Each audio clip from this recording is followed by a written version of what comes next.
En Aire de Santa Fe Radio. Germán de los Santos, periodismo de investigación y opinión.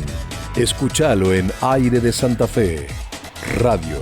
Léelo en airedigital.com, la web más leída en la provincia de Santa Fe. Bueno, gracias por esperarnos, Germán. Vos sabés que en este programa tenemos siempre la data al momento, en tiempo real, y de toda la provincia. Y esto está ocurriendo en este momento en tu ciudad, digo, donde vos vivís. Pero por eso le pedí a Rodrigo que fuéramos después de las 10, así en este momento charlábamos. La nota es muy interesante. Primero te digo buen día como siempre, buen día. Buen día, Luis. ¿Cómo estás? ¿Cómo están todos los compañeros allá? Bueno, sí, con el tema de Salta, me meto un cachito sí, con eso. Sí. Digamos, hay un sector muy pequeño de los familiares que fueron los que no llegaron a un arreglo económico, porque el resto incluso no apeló la medida judicial, que tuvo solamente un condenado, que fue el segundo gasista que intervino ahí en ese edificio que explotó. Yo vivía enfrente, por eso lo vivía enfrente de ese edificio, así que... ¿En ese momento? No, pero vos sabés que con un compañero que vivíamos juntos en ese departamento, fuimos los primeros que nos dimos cuenta que faltaba un edificio. ¿Cómo?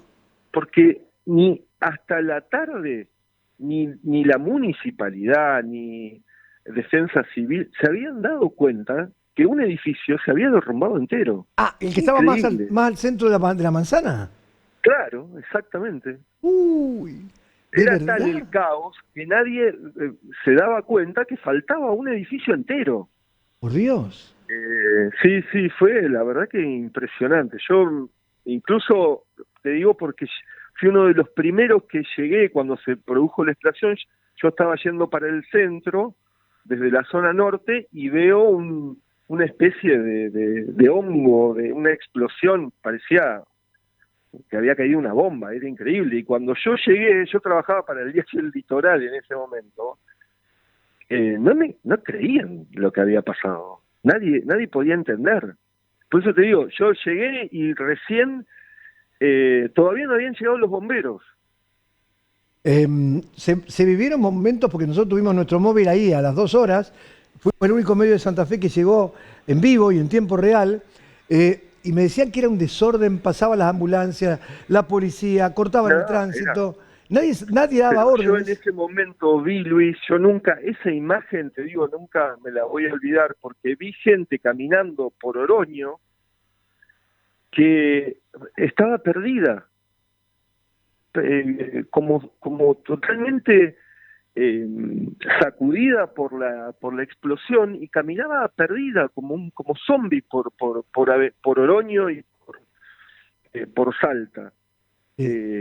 Porque fue impresionante. Como que estaban como una conmoción producto de... Pero claro, de aturdidos, mucha gente estaba como perdida, no sabía para dónde ir, pasaba. Qué duro. Porque cuando se produjo la explosión nadie sabía lo que había ocurrido. Sí, y se tardó en actuar. Imagínate que en el centro de Rosario que haya una explosión de esa magnitud, primero nadie iba a pensar que iba a ser una caldera del edificio. Pero porque por eso digo, fue una conmoción infernal, y sobre todo la gente que no sabía lo que pasaba. Yo siempre me quedo con esa imagen de una situación tan terrible que la gente no sepa lo que haya pasado en esos primeros minutos, digo. Sí. Incluso hasta los propios bomberos que no sabían a dónde iban a intervenir, porque era tal la magnitud del desastre. Fue una cosa terrible, la verdad. Además, las imágenes en los balcones de los departamentos, con gente que quería tirarse porque el fuego avanzaba, que había quedado casi colgada. Fue dantesco, fue un golpe muy fuerte. Estuvo de visita el alcalde de Medellín y claramente fue una oportunidad para charlar, para conocer, para escucharlo, en un momento donde el narcotráfico por ahí está buscando, yo no sé si hay, vos después me vas a contar, pero acá en Santa Fe, y esto lo quería charlar con vos, está pasando algo que me parece que ocurrió en algún momento. Ahí estamos viendo imágenes de Pablo Hapkin con el alcalde, que es parecido a Piero en algunas cosas. No sé si lo viste parecido por el cabello enrulado y todo eso. Sí, tiene un aire. Un aire, no Más el rostro, morocho, más. no el rostro, sino aquel momento. Acá están apareciendo algunas cuestiones en los barrios muy humildes, en los merenderos. Ujú. Esa puede ser una puerta de entrada a la presencia cada vez más masiva del narcotráfico. Y mirá, Luis, acá en Rosario también eso sucedió, de que la penetración de los grupos narcos con los sectores de la asistencia social. Claro. Nosotros contamos muchas veces el comedor que tenía el fundador de la banda de los monos, Máximo Cantero, el viejo, en el barrio Vía Honda, donde le daba de comer todos los días a 300 familias. Claro, claro. Entonces, ¿qué hacen? ¿Cuál es la estrategia? Generar lealtades en el propio barrio. Y hoy, con la situación económica que se vive, que a vos te den la comida todos los días, Ya está. genera una lealtad muy fuerte. Por eso, cuando la policía llegó en ese momento a allanar la casa y ese centro comunitario que tenía la imagen del Gauchito Gil, la gente se rebeló. Lo defendía al viejo Cantero, porque era el que le daba de comer todos los días. Claro, se quedaba sin el plato de comida. Exactamente. Bueno, ahí hubo una cosita también muy extraña, que después te acordás, apareció una caja con ese tipo de comidas en otro lugar, creo que era en algo del municipio de Rosario. Nunca quedó muy claro No, eso. había cajas que eran del plan alimentar, que era que pertenece al municipio de Rosario, y después 15 días después se incendia la Secretaría de Desarrollo Social de la municipalidad, un domingo. Sí. La investigación determinó que una fundación trucha de la zona sur, que la dirigía un tipo que fue el que hizo el gato asado Ah, cuando vino Bazán de Canal 13, y esa imagen quedó inmortalizada porque ahí le quedó al rosarino el mote de Comegato bueno, durante los saqueos en el 89. mirá Bueno, cómo una ese situación. hombre, Pucheta, de apellido Pucheta, era el que recibía las cajas de la municipalidad de alimentos, del plan alimentar, y con una fundación trucha, y se las daba al viejo Cantero. Uno escucha estas cosas que cuenta Germán y digo, está metida la corrupción, está metida la locura esta del narcotráfico, de una manera que, ¿cómo salimos de esto? Y Medellín, ¿qué recetas implementó para poder dar un paso hacia adelante? ¿Qué pudiste conocer, Germán? Bueno, estuvo la semana pasada Sergio Fajardo, que fue el alcalde de Medellín, y que lo conversábamos con él, que transitó la posguerra, digamos, en Medellín. Él llega a ser alcalde de esa ciudad que dominaba Pablo Escobar 10 años después de la muerte de Pablo Escobar. Ujú. Pero lo que quedaba en ese momento en Medellín era el desafío que tenía era como de abrir un nuevo capítulo, después de tener más de 300 homicidios por mes. Qué O locura. sea, estamos hablando de un nivel de violencia increíble. Por eso también Fajardo se encargó, y creo que fue uno de los objetivos también por lo que lo trajeron acá a la Fundación Rosario, se encargó de decir que, bueno, Rosario no tiene nada que ver con Medellín. Que eso es cierto, digamos, los niveles de violencia que se vivieron en esa época son totalmente diferentes, pero lo que inició Fajardo cuando llega al municipio de Medellín fue todo un plan de llegar sobre todo a sectores y a territorios que estaban dominados por estos grupos narcos.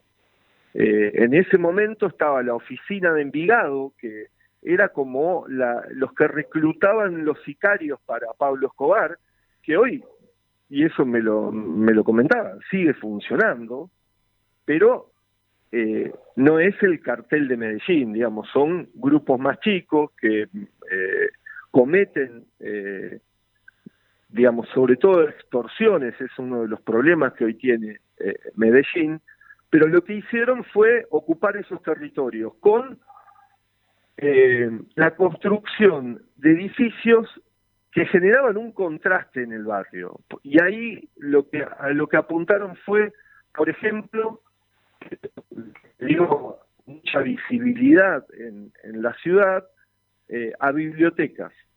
Bibliotecas que se convertían también en centros culturales en lugares muy pobres, en lugares sacudidos por la violencia, y usaron lo que era el teleférico las estaciones de teleférico de la ciudad de Medellín. Y ahí como que eso fue cambiando la ciudad, y sobre todo lo que dice él, buscando que Medellín cambiara la piel.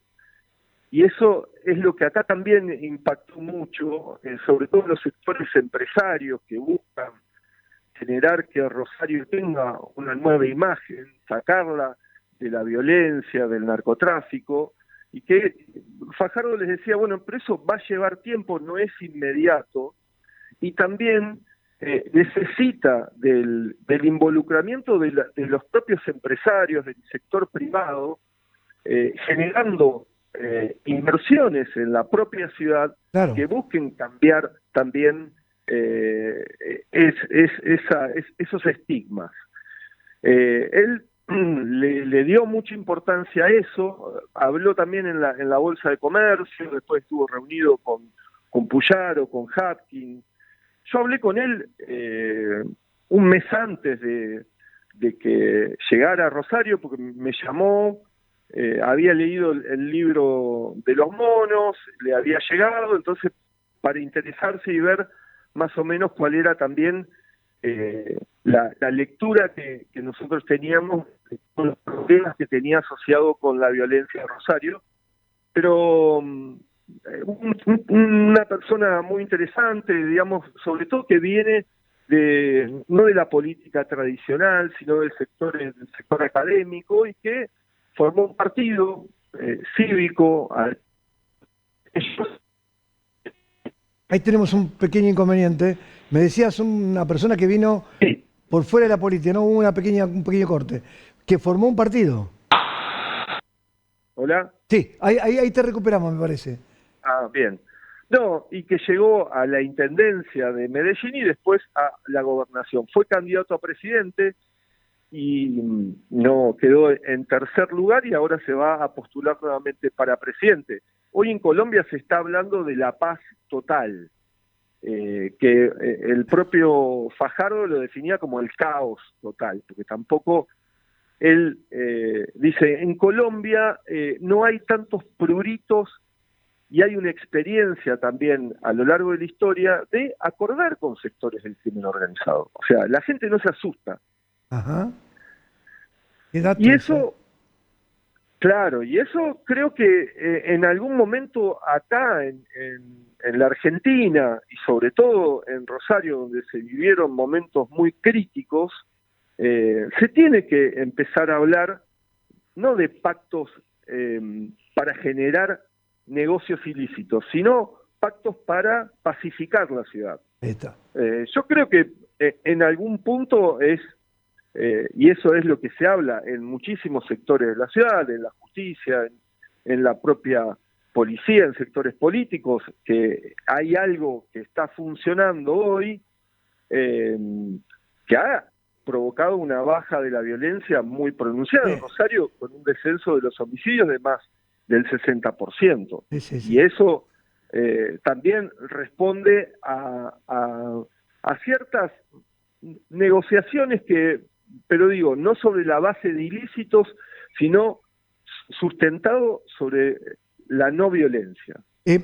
Ninguna ciudad del mundo, Luis, deja de un día para otro se deja de vender droga. Se venden estupefacientes en toda la ciudad. El problema es cuando esto se transforma en una violencia endémica como parecía que transitaba Rosario. Cuando dijiste un par de cifras, yo rápidamente, la gente pudo haber advertido que me puse a mirar el celular. Y no era porque no te prestaba atención, sino porque se me ocurrió, te escuché decir un dato, lo comparto con vos me decís si por ahí me equivoco o no.